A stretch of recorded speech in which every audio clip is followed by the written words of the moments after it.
যে ব্যক্তি গোপনে জিনা করবে, গোপনে পরকিয়া করবে, আল্লাহ তাআলা তাকে দুনিয়াতেই 3টি শাস্তি দিবেন এবং আখিরাতেও তার জন্য 3টি শাস্তির কথা উল্লেখ আছে। বাইহাকী শরীফের বর্ণনায় আল্লাহর হাবিব সাল্লাল্লাহু আলাইহি সাল্লাম 6টি শাস্তির কথা একজন পরকিয়াকারীর জন্য লিপিবদ্ধ করে দিয়েছেন। যে পরকিয়া করবে, যে ব্যক্তি গোপনে জিনা করবে, তার দুনিয়াতে 3টি শাস্তি এবং আখিরাতে 3টি শাস্তি। এখন অনেকে বলবেন যে হুজুর পরকালেটা হয়তো পরকালে, যেটা হয়তো কবরে যাওয়ার পর মৃত্যুর পরে হইলে হইতো, এরকম হইলে হয়তো ঠিক আছিল, কিন্তু এখন দুনিয়াতেই 3টি শাস্তির যে প্রথম নম্বর শাস্তি আপনাকে দেয়া হবে সেটা হচ্ছে আপনার দারিদ্রতা চিরস্থায়ী করে দেয়া হবে।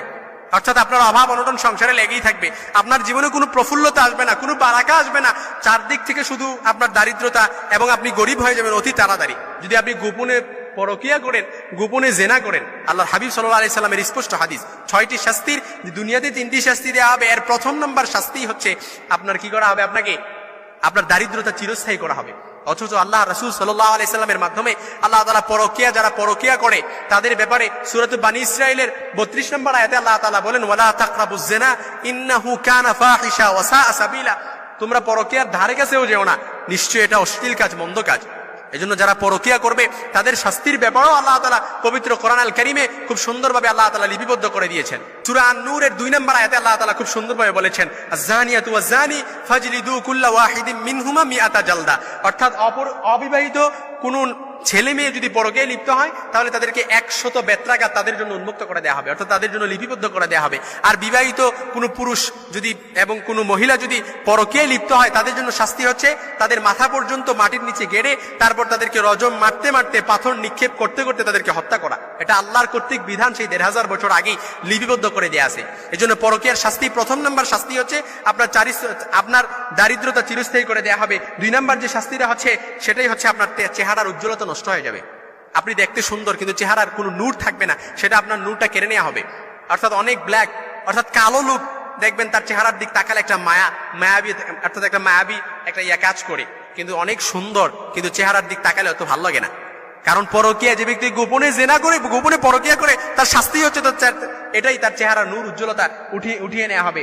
3 নম্বর যে শাস্তিটা হচ্ছে সেটা হচ্ছে আপনার জীবন সংকীর্ণ করে দেওয়া হবে, অর্থাৎ আপনার হায়াত যেটা আছে সেটা হ্রাস করে দেওয়া হবে, অর্থাৎ সেটা কমিয়ে দেওয়া হবে। অর্থাৎ তাকদীরে যে ফয়সালাটা আছে, ফয়সালাটা ছিল, ওই ফয়সালাটা থেকে আল্লাহ তাআলা এই গোপনে জিনা করার কারণে, এই কার্যকলাপের কারণে আল্লাহ তাআলা আপনার যে বয়স, সেটা আপনার হায়াত এবং আপনার আয়ুকাল সেটা কমিয়ে দেওয়া হবে। কিন্তু কারণ তাকদীর কিন্তু আপনার কর্মের কারণে তাকদীর, ভাগ্য কিন্তু পরিবর্তন হয়, এটা আপনাকে মাথায় রাখতে হবে।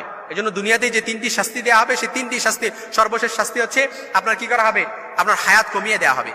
এজন্য পরকিয়া করবেন তো দুনিয়াতেই 3টি শাস্তি পাবেন, আর আখিরাতে যে 3টি শাস্তি পাবেন সেটা হচ্ছে আল্লাহ আপনার প্রতি অসন্তুষ্ট থাকবে। আর আল্লাহ যার প্রতি অসন্তুষ্ট থাকবে তাকে সে তো জান্নাতে যাওয়ার কোনো প্রশ্নই আসে না, কারণ আল্লাহ আপনার প্রতি অসন্তুষ্ট। আপনার হাজার আমল আছে, কিন্তু আল্লাহ যদি আপনার উপর অসন্তুষ্ট থাকে, আপনি আমল নিয়ে জান্নাতে যেতে পারবেন?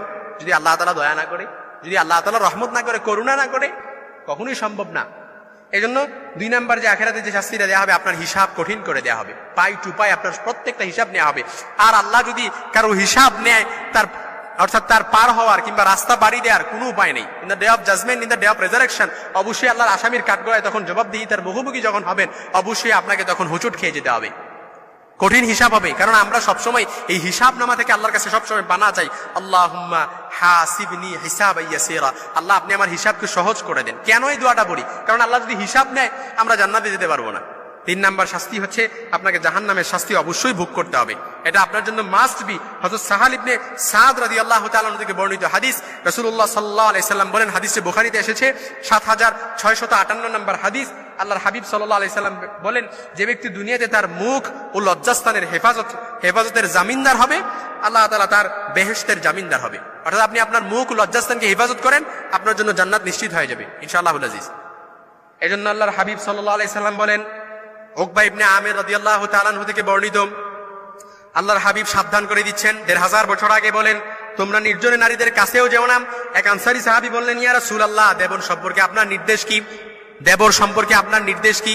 আল্লাহর হাবিব বললেন, দেবর সে তো মৃত্যুর মতো, অর্থাৎ কোন ভাবির জন্য দেবর সে মৃত্যুর মতো, অর্থাৎ এই দেবরের সাথে দেখা দেওয়া সেটা হারাম, আল্লাহর হাবিব সাল্লাল্লাহু আলাইহি সাল্লাম বলেছেন। কারণ স্বামীর অনুপস্থিতিতে কোনো ভাবির কাছে যখন কোনো দেবর নির্জনে একান্তে যায়, তখন তার গুনাহ করার প্রবণতা অনেকাংশেই বেড়ে যায়, কারণ শয়তান তখন অনেকাংশে কি দিতে থাকে, প্ররোচনা দিতে থাকে। আল্লাহ তাআলা এই মুসলিম জাতিকে, আমাদের সকলকে পরকিয়া নামক ভয়াবহতা, জিনা নামক ভয়াবহতা থেকে আমাদের সকলকে আল্লাহ